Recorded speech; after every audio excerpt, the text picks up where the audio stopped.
UP में BJP के mission 2022 में गति देंगे फाइटर प्लेन। पूर्वांचल एक्सप्रेसवे पर लड़ाकू विमान उतारने की तैयारी। 16 नवंबर को पीएम मोदी करेंगे 340 किलोमीटर लंबे पूर्वांचल एक्सप्रेसवे का उद्घाटन। सुल्तानपुर में एक्सप्रेसवे पर तैयार हैं 3 किलोमीटर से भी लंबे रनवे।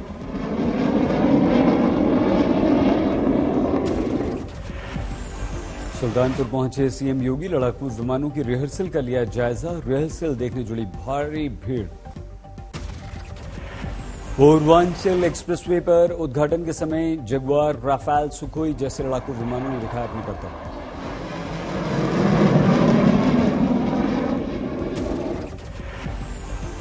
पूर्वांचल एक्सप्रेसवे पर टच एंड गो ऑपरेशन के तहत उतारे जाएंगे लड़ाकू विमान। रिहर्सल चल रही है। राहुल गांधी ने वर्धा में प्रशिक्षण कार्यक्रम में हिस्सा ले रहे कांग्रेसी कार्यकर्ताओं को डिजिटल संबोधन किया। कहा, हमें यह स्वीकार करना होगा कि बीजेपी और संघ की नफरत भरी विचारधारा कांग्रेस की राष्ट्रवादी विचारधारा पर भारी पड़ रही है। राहुल ने कहा, कांग्रेसी कार्यकर्ताओं को आक्रामक अंदाज में अपनी राष्ट्रवादी विचारधारा का करना होगा प्रचार प्रसार। दूर करें डर और दर्द। राहुल गांधी ने किया प्रश्न, हिंदू और हिंदुत्व एक ही हैं तो दो अलग अलग नाम क्यों? राहुल ने किया प्रश्न, क्या सिख और मुसलमानों को पीटना, अखलाक की हत्या करना हिंदू धर्म में? राहुल गांधी बोले, मैंने उपनिषद पढ़े हैं, किसी भी धार्मिक ग्रंथ में निर्दोष की हत्या का उल्लेख नहीं।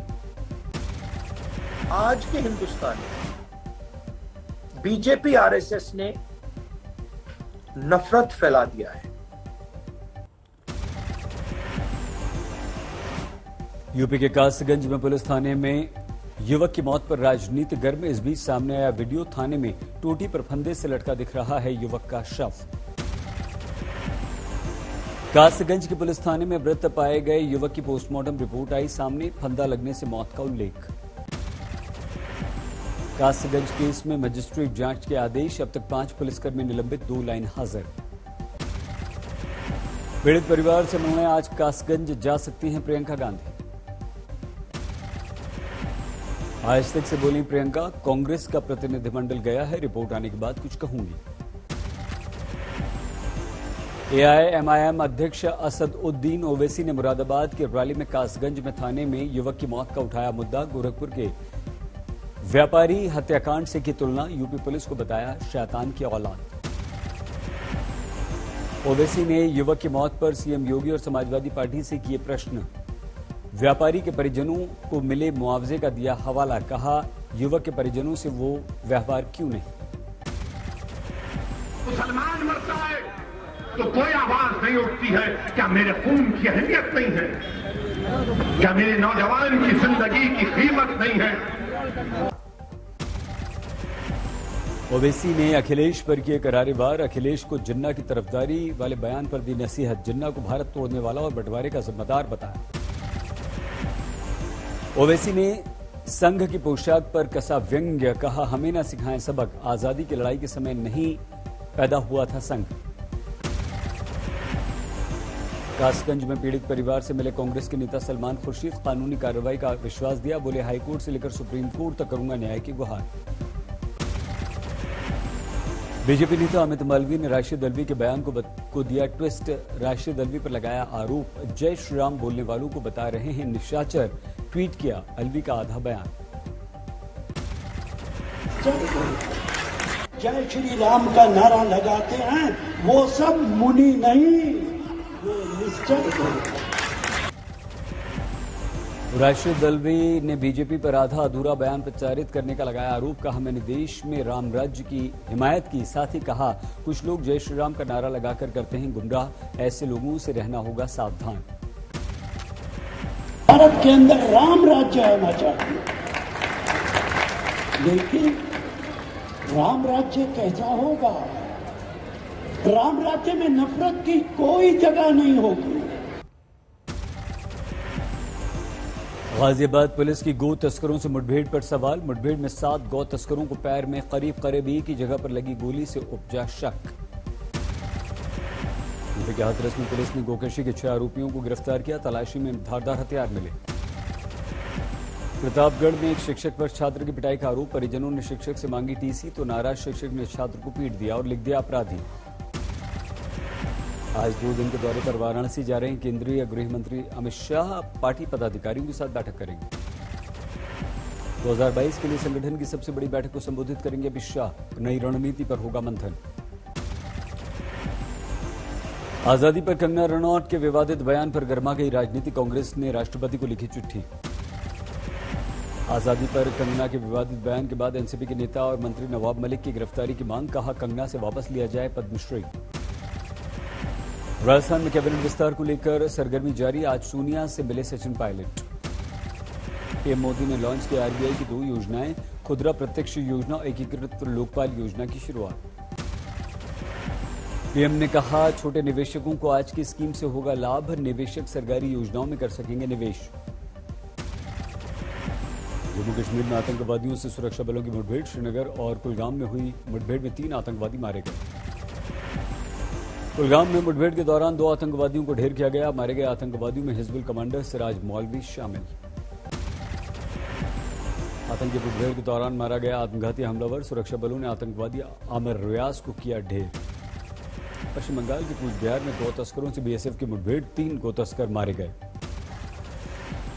गौ तस्करों में 2 बांग्लादेशी, 1 भारतीय तस्कर शामिल।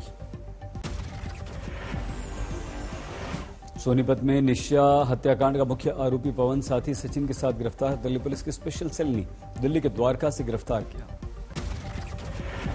पुलिस ने पवन के लाइसेंस से पिस्टल भी बरामद की। इसी पिस्टल से हत्या का शक। निशा मर्डर केस के मुख्य आरोपी कोच पवन पर 1 लाख रुपए का था इनाम। पुलिस ने जगह जगह चिपकाए थे पोस्टर। बुधवार दोपहर निशा और उसके भाई की गोली मारकर हत्या कर दी गई थी। डबल मर्डर केस में पवन की पत्नी सुजाता समेत 2 पहले ही गिरफ्तार किए जा चुके हैं। पोस्टमार्टम के अनुसार पवन ने निशा दहिया को मारी 4 गोलियां, भाई के शरीर में 3 गोलियां। सोनीपत के हलालपुर गांव में पोस्टमार्टम के बाद निशा और उसके भाई का अंतिम संस्कार किया गया। सीआरपीएफ ने गांव तक पहुंचाए शव। निशा के परिवार का आरोप पवन निशा के साथ किया करता था छेड़छाड़। विरोध करने पर ले ली उसने जान। परेशान भी कर रहा था इस लड़की को। परेशान किस लिहाज से? अब मेरे को ऐसा मोलेस्ट भी किया है, क्योंकि मेरे को पता चला है, यहीं आकर के पता चला, मेरे को तो नहीं बताया, तो गलत। जानलेवा हमले में बाल बाल बची निशा की मां। होश में आने के बाद बताया पवन ने पहले निशा को गोली मारी, फिर भाई को और फिर मां को निशाना बनाया। डबल मर्डर केस को लेकर हलालपुर गांव में गुस्से का माहौल। खाप पंचायत ने सख्त कार्रवाई की मांग की। अकेडमी में महिला कोच नियुक्त करने की मांग। वायु प्रदूषण की जबरदस्त चपेट में देश की राजधानी दिल्ली एनसीआर में घने स्मॉग का संकट। दिल्ली में स्मॉग ने राहगीरों के लिए पैदा की मुसीबत। सुबह 5:30 बजे सफदरजंग इलाके में विजिबिलिटी सिर्फ 200 मीटर रही। दिल्ली के पालम में विजिबिलिटी का संकट। सिर्फ 500 मीटर के आगे देख पाना हुआ मुश्किल। राजधानी की आबो हवा में धूल और धुएं भरी धुंध का छाया गुबार। पराली गाड़ियों का धुआं बन रहा है जहर। वजीरपुर जहांगीरपुरी की हवा में सबसे ज्यादा प्रदूषण का जहर। दोनों जगहों पर 700 के पार एयर क्वालिटी इंडेक्स। दिल्ली के आनंद विहार इलाके में प्रदूषण खतरनाक स्तर पर 670 तक पहुंचा AQI। दिल्ली के शाहदरा में एयर क्वालिटी इंडेक्स 639 तक पहुंचा।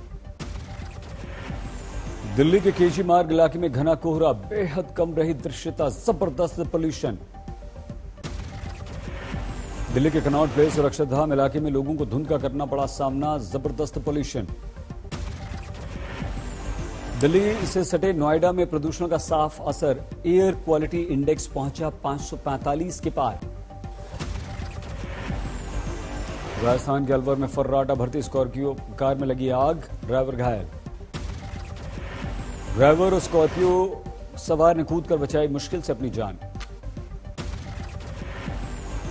हाथरस में रफ्तार का कहर। बेकाबू बस बियर बार में घुसी। 3 लोग घायल। बेकाबू बस ने कई गाड़ियों को क्षतिग्रस्त किया। मुंबई के मानखुर्द इलाके में एक इमारत में लगी भीषण आग। आग पर काबू पाने के लिए 12 दमकल की गाड़ियों का इस्तेमाल। जोरदार बारिश से लगातार दूसरे दिन चेन्नई का बुरा हाल। आंध्र के तिरुपति में भारी बारिश के बाद पानी भरा, मंदिर के आसपास घुटनों तक पानी ही पानी। तिरुपति में लगातार चल रही है बारिश, कई जगहों पर सड़कों पर दरिया जैसा दृश्य। हरियाणा के गोहाना में गन्ना किसान ने ठुकराया मंत्री बनवारी लाल के हाथों मिलने वाला सम्मान, किसान आंदोलन को किया समर्थन। वाराणसी में भव्य शोभा यात्रा के साथ काशी विश्वनाथ मंदिर में स्थापित की जाएगी मां अन्नपूर्णा की प्रतिमा। 100 साल पहले गायब हो गई थी प्रतिमा, कनाडा से वापस भारत आई। सुकमा में नक्सल प्रभावित इलाके में एसपी और कलेक्टर पहुंचे, ग्रामीणों की समस्याएं सुनी। जोधपुर में 50,000 रुपए रिश्वत लेते हुए रेलवे का सेक्शन इंजीनियर गिरफ्तार। मिर्जापुर में बीजेपी नेता के बेटे के साथ विवाद में 2 समुदायों में जमकर पथराव। पटाखे चलाने का विरोध करने पर भिड़ गए पड़ोसी, तलवारों से हमला। दबंगों ने युवक को बना लिया बंधक, पैसे के लेन देन में फंसाने के लिए पैसों में असलाह रखकर वीडियो बनाने का आरोप।